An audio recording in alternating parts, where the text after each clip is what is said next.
There we go. We got it, Bob. Oh, hi. Sorry, we're running a little bit late.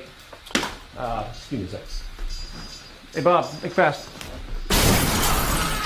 Sorry, man. Welcome to Culture in Decline. My name is Peter Joseph. You know, this show is designed for those that want to be a little more skeptical about society, because perhaps you're like me, and as you stumble around this experiment we call global society, you can't help but feel an increasing sense of unease, perhaps even frustration, with respect to how we, the human family, have chosen to organize ourselves on this little planet. The late astronomer and well-known advocate of scientific thought, Carl Sagan, his famed PBS series Cosmos, once invited the question: if we were visited by a superior species from another part of the galaxy and were forced to explain to them our stewardship of our planet, not to mention the state of human affairs today, would we be proud of what we described? How would we frame our explanation of how almost half of the world, over 3 billion people, are either barely surviving in abject poverty and sickness, or are simply dying off unnecessarily at a rate of about one person every couple of seconds? All occurring in the wake of an advanced technological reality where we could easily feed, clothe, and house every family on Earth in a respectable standard of living. How would we frame the global warfare, 230 million killed by their fellow man in the past 100 years alone? Based on what? Meaningless territoriality, resources, dogmatic, obsolete ideologies? Again, this all occurring in the shadows of a looming scientific recognition that we are indeed simply one family, sharing one household, bound by the exact same laws of nature, and hence the same unifying operational ideology. How about our economic system? The bedrock of what defines our society, not to mention our dominant motivations. How would we explain the reality that rather than organizing ourselves efficiently as a single system to properly manage this household we share, we childishly divide and compete and exploit each other through an archaic, completely environmentally decoupled game? A game, by the way, which not only appears to perpetuate a vast spectrum of social atrocities, but now seems to be further destabilizing society, decreasing our public health. Sorry to say, as an individual, I really don't care what you believe, nor do I particularly respect it. Why? Because I don't really respect what I believe either. There's no evidence to show that any of the traditional values, establishments, or social structures, common practices we have today will be relevant tomorrow. The only thing that appears to stand the test of time is this very notion of change, the ever-evolving understanding of ourselves and the world we inhabit. Perhaps some might think that that's actually the definition of human intelligence. What do you think about that? Less about what we know, more about how vulnerable we are. So when you look out your window, ask yourself, do you see intelligence or do you see dogma? Do you see a culture listening and working to realign itself with the ever-emerging natural orders as they unfold? Or do you see desperately stubborn efforts by many, particularly those in positions of power, trying to keep everything the same to the detriment of the entire human experiment? You know, like you, I might be only one member of this family that is now 7 billion strong. And like most families, yeah, sometimes it's hard for us to agree. But sometimes things get so bad, we need serious intervention. The following series is that intervention in the hope to salvage what is clearly a culture in decline.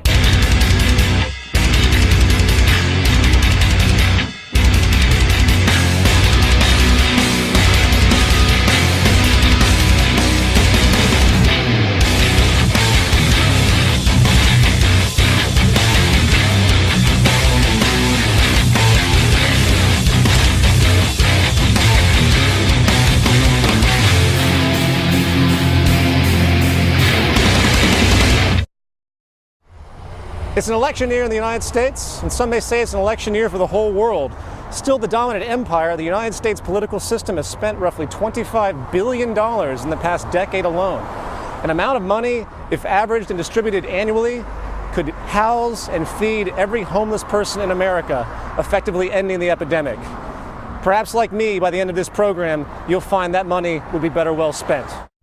Be that as it may, the 2012 presidential election is gearing up to be one of the most expensive and ostensibly important elections of all time, given the ongoing debt crisis, the unemployment crisis, and the vast destabilization we see across society. However, I'm not particularly interested in the left or the right, or am I interested in any candidate's political merit. What I'm interested in is the entire idea of global democracy in the tradition as it exists and how it is blindly accepted by the vast majority of people on this planet as being the only option to satisfy their interests and create good well-being and hence societal management in its optimum state. That's what interests me. So, rather than debate about who should be the next president, why don't we step back and consider some broader issues, such as, I don't know, maybe why we even have a president to begin with? What is this, medieval feudalism? I thought the days of kings, dictators, and giving one person enormous power was coming to an end. Or, more generally, doesn't it seem a little absurd to claim a participatory democracy when the public itself actually has zero say when it comes to the actual decisions made by those elected? It's bad enough that those voted in have literally no legal responsibility to do anything they might have claimed on the campaign trail. But if you examine history, you will find the historical fact that the public good has always been secondary to other interests, mainly financial and business interests. Of course, this is common knowledge now, right? I mean, why did the US government, completely against all known public interest, allow the private banking system, a system which actually creates nothing, to be bailed out to the tune of $13 trillion? You have a $14 million oceanfront home in Florida. You have a summer vacation home in Sun Valley, Idaho. You and your wife have an art collection filled with million-dollar paintings. While the public was left out to dry with overflowing private debt, job losses, and a stagnating economy. You know, if we're going to persist with this silly little game we've concocted called the growth economy, where the movement of money defines everything, it might be a good idea to do the math regarding what might actually help this economic system operate at some passable level. Therefore, if you raise taxes on the so-called rich, you're really raising taxes on the job creators. And if the goal is private sector growth, you got to recognize that the best way to create that growth is to leave capital in the treasuries of the job creators.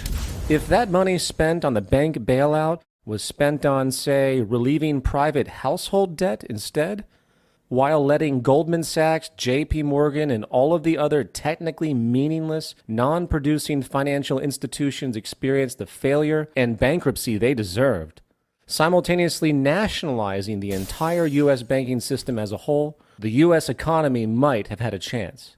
Why? Because banks don't actually contribute anything. People with jobs do. You want growth in this type of system, you need jobs. You want jobs, you need demand, and demand requires people having free money to spend. So by helping the public debt burden, you would plant the true seeds of economic growth. Well, of course, as obvious as that may seem, many forget one thing.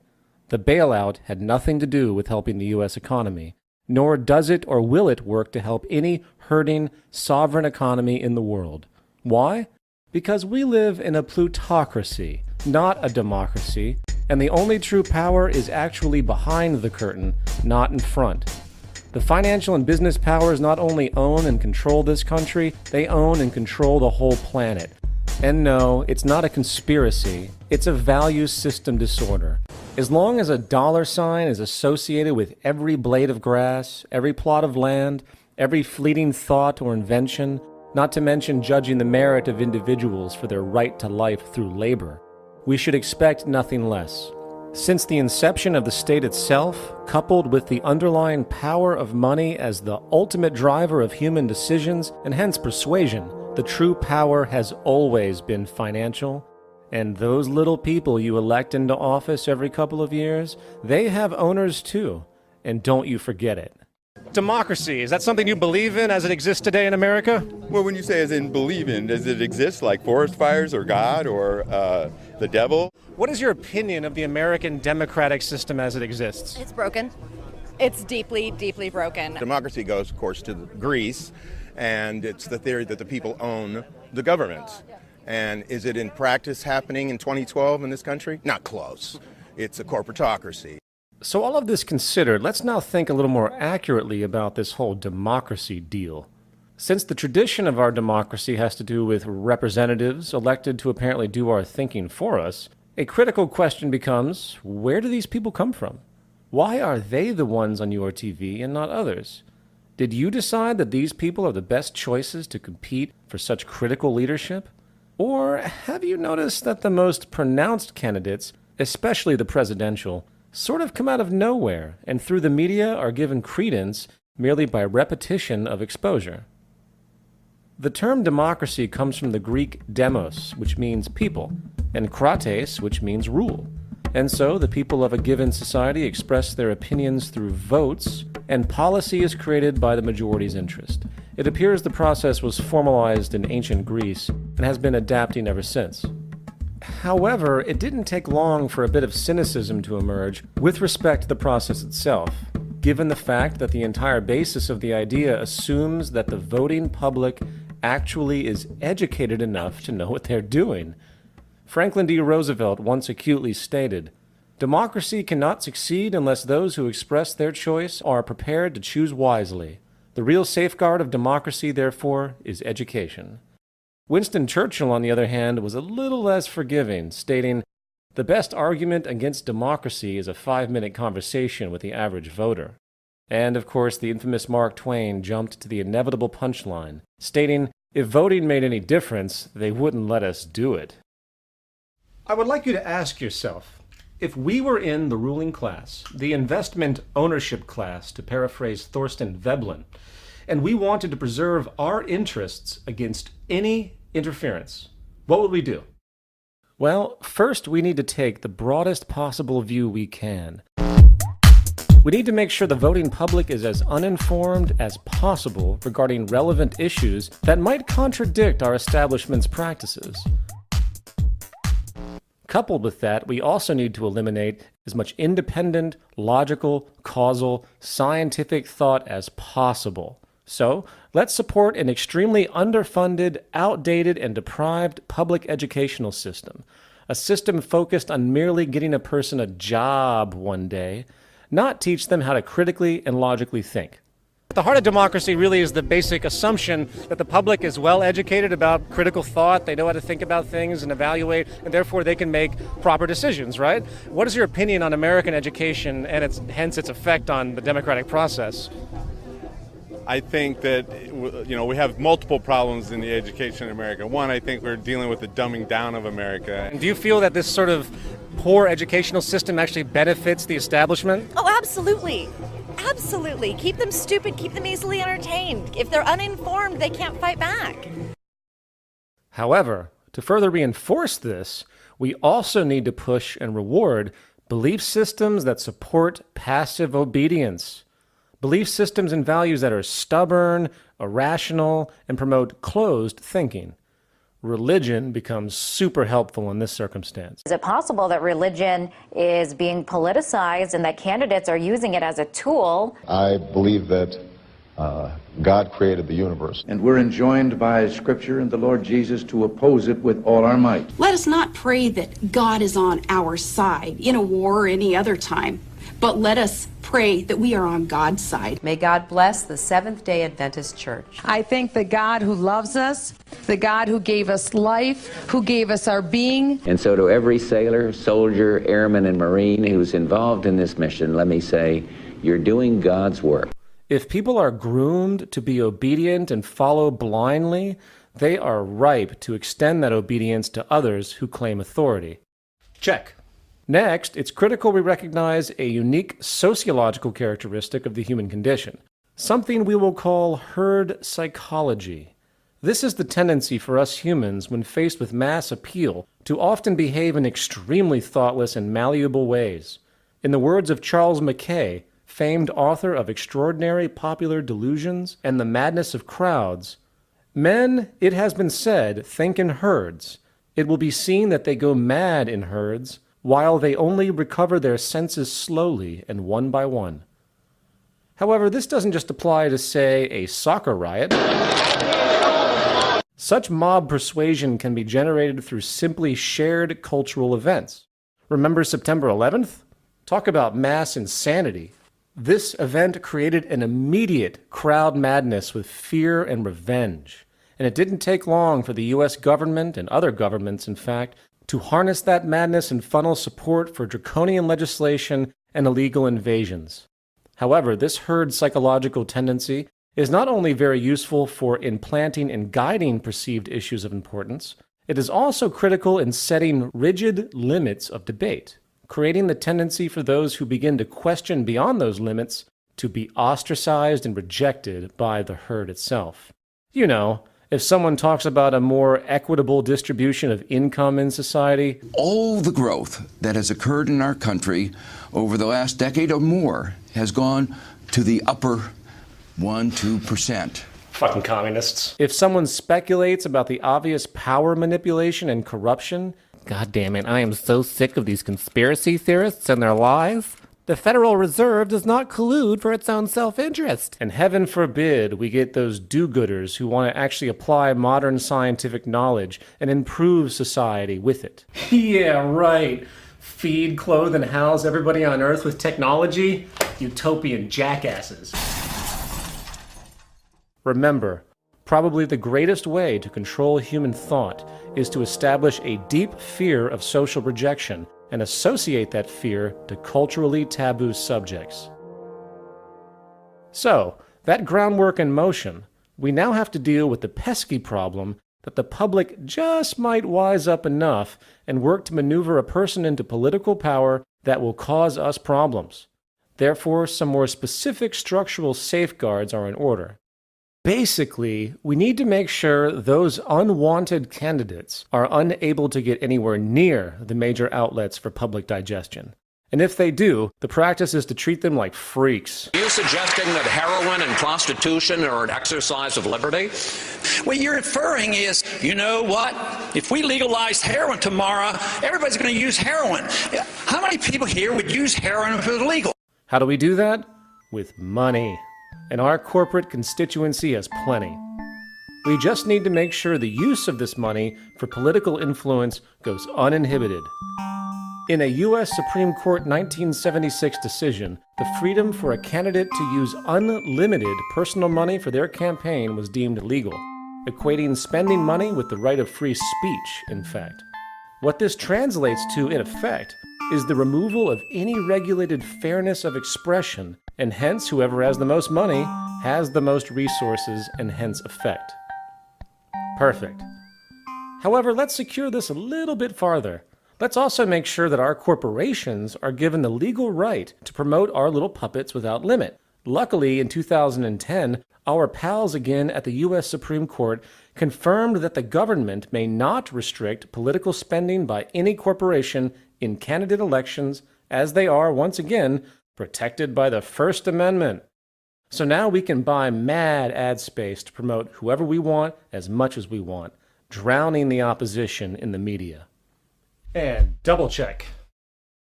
Okay, now those broad measures in place, it is still important to control the basic unfolding of the electoral process from start to finish. The best way to do this is to create a false duality, the illusion of competition between parties. We need a two-party system that constantly argues with each other in general, but still upholds the basic elitist policies we need to maintain our advantage. The beauty of this dominant two-party farce is that it not only gives the public the needed illusion of choice, it more importantly oppresses those upstart third parties. As we know, these annoying self-righteous third parties have been troublemakers from day one. The civil rights amendments, women's suffrage, broad worker rights, child labor laws, and other agitations for industry all came from these rising third parties historically, not from the dominant established group, us. So we need to be vigilant here. We need to get the public so used to this two-party dictatorship that they don't even mind if the two parties are given direct control over most of the electoral process itself. They need to have the power of organizing the rules of electoral redistricting, the primaries, the caucuses and debates, and of course we, the ruling class, will moderate their actions through lobbying, campaign contributions, exactly what the free market promises. the freedom to manipulate everything. So meet our friends, the Commission on Presidential Debates, or CPD. In 1988, the Democratic and Republican parties, or the Demo-Publicans as I like to call them, established the Commission on Presidential Debates. Posing as a nonpartisan institution, the CPD successfully took control of the most influential election event, the presidential debates. The CPD, which is a private corporation co-chaired by the former heads of the Republican and Democratic parties, decide through secret contracts who is going to participate in the debates and what is going to be talked about. So those pesky third parties, along with controversial ideas, can only come into play if the Demo-Publicans decide they can. I mean, really, can you imagine what would happen if those annoying social upstarts actually were able to go up against the trite, miserable logic and narrow subject matter typical of our rigged debates? But for the nurse, the teacher, the police officer who, frankly, at the end of each month, they've got a little financial crisis going on. They're having to take out extra debt just to make their mortgage payments. We haven't been paying attention to them. And if you look at our tax policies, it's a classic example. I'm sorry to interrupt, Mr. President, but I couldn't agree more. However, don't you feel that the tax policies and other common acknowledgments about what is hurting the average American is actually quite benign when compared to the very foundation of our economic system? You know, making money out of debt, charging interest on it that doesn't exist, which means that there is always more outstanding debt than there is money to pay for it. Of course, that lends itself to more debt being created to cover it, and essentially failure and bankruptcy is inevitable. Not for the upper classes as much as the lower middle classes, of course. Why? Because the lower classes are the ones taking the loans for their home and their car, while the upper class are actually making interest income. Rather than paying interest, they actually make interest through their deposits and investments. Obviously, this secures a massive growing class divide structurally. Is that not something worth considering? No? Oh, and as a final point about the CPD, our corporations can now directly donate to them, hence the parties, imposing our financial influence and hence agenda even more, making another end run around that pesky legal legislation barring corporations from contributing directly to political campaigns. A beautiful end run. However, nothing's perfect and you can't be too careful, and sometimes good old-fashioned time-tested tactics are needed, and nothing is as old-fashioned as good old direct electoral fraud. So let's get some of our corporate buddies to build some voting machines with really terrible integrity and get them in as many critical spots as we can. Yeah, I know it's sloppy. It has already become public that the machines can be hacked remotely with about $10 in materials and an 8th grade science education. But since most Americans are completely distracted by their debt, lowering standard of living, and ongoing job losses, the liberal media falls on deaf ears. So, let's recap. Free-thinking people tend to recognize the need for ongoing adaptation and change. So we need to make sure education supports the existing tradition through mere rote learning, not critical, logical thought. Next, we establish clear limits of debate in the culture and make sure those who go beyond the pale are shut down by endless ridicule and debasement. Then we need to harness the herd psychology and guide it through our media to either identify with the issues we need in the forefront or distract them outright. As far as large-scale influence, we need to have the freedom to do whatever we want and to use our vast corporate wealth to influence both public opinion and the candidates themselves. Our legal status as a corporate person now ensures our free speech and hence free spending. Next, we create the public illusion of competition and choice and gain as much control over the election process as possible. Our Demo-Publican pawns, with our endless sponsorship and lobbying, now handles this well, including the restriction of public debate and the denial of all interfering third parties. And if that wasn't enough, screw it. We'll just reorder the ballot counts ourselves with the black box voting hacks in the most influential electoral states. And so it goes. You know, since the beginning of civilization, those in power have successfully restricted the interests of the majority by regulating their values, by controlling resources through money, not to mention controlling the very processes that exist to challenge them. Is it a conspiracy? Do such powerful men meet in dark rooms and work to figure out how to keep their power? Actually, no, not as much as you might think. You see, the hilarious thing about all of this is that such a process of manipulation is actually self-generating, justified in a step-by-step manner, with basic self-interest guiding the whole way. You see, the real corruption is not occurring in backroom meetings or at the docks. The real power resides in how you, the public, actually perpetuate, condone, and support the very underlying systems that oppress you. Final thoughts. Many watching this program's content will likely interpret the broad farce known as American democracy, or really the farce of global democracy, in fact, as a system in need of better regulation. The ACLU, Democracy Now!, Michael Moore, Occupy Wall Street, Annie Leonard, and other intelligent and outspoken activist institutions and figures seeking what they call change all actually operate within the same presupposition. If only we can better regulate monetary and corporate power, we can fix the world. No. I'm sorry to say that until the social premise itself, and hence the fundamental psychological drivers of our economy, imbalance, scarcity, narrow self-interest, exploitation and competition, until those are altered to the extent that the system begins to reward and reinforce collaboration, human and ecological balance, efficiency and sustainability, nothing is going to really change. In a sociological condition where everything is based on advantage over others, what we call corruption today isn't actually corruption at all. It's just business as usual. I mean, seriously, what did you people expect? In an economy where everything is for sale by the very ethic inherent, underscored by the false notion that we can't possibly work together intelligently to benefit all, no level of supposed corruption should surprise any of us. So, in short, to assume we're going to perpetuate this economic philosophy here and then contradict it over here with the idea that certain elements of society should be off limits from monetary manipulation and gain is completely naive and absurd. But don't take my word for it. Just sit back and watch the ebb and flow as we move from one set of corrupt, damaging practices to the next. Sure, we'll slowly fix a few issues with our in-the-box thinking, but until the whole system is addressed at its core, unfortunately, it's all mostly a waste of time, and improvement will be very, very little. And until we grow up to that level, sit back, relax, enjoy the show, and until next time, I'm Peter Joseph, an agent and victim of a culture in decline.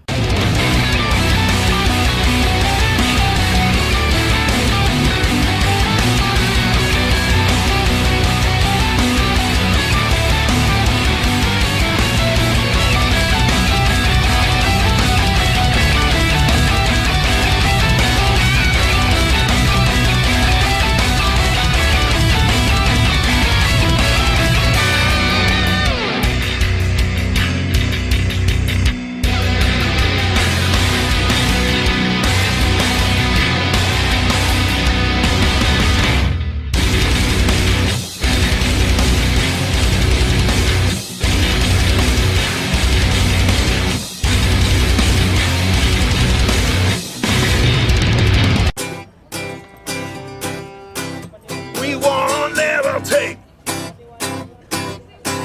not corporate tyranny.